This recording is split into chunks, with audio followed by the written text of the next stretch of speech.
Beh, perasaan 2 kali lewat jalan ko mah.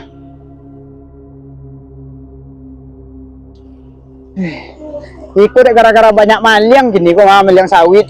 Lah lalu di ladang nih jadinya gua. Apa-apa. Ba aku. Rasa sih. Lagaleh maliang banyak, senter rusak loh. Tuh.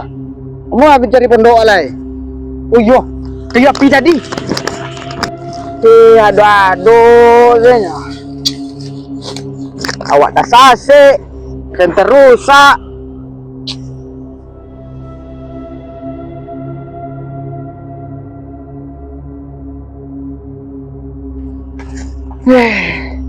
Dah 2 kali lewat ko perasaan mah.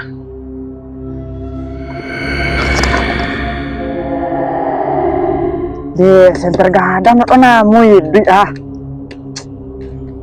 lewat ko. Wah, tuh.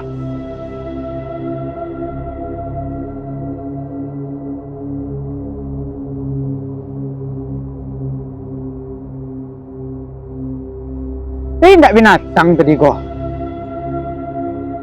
Kok kalau binatang takut. Orang. Oh, ada orang. Awak tak sase Tolong tunjukin awak jalan je. Oi, Iko. Ni orang mah. Ni lu. Oi, di mana? Di belakang. Di mana kok? Oi! Di mana? Yo, sampai tadi. Sampai tadi. Di mana orang kok gini ya? Dari tadi lah. Entah di mana orang kok.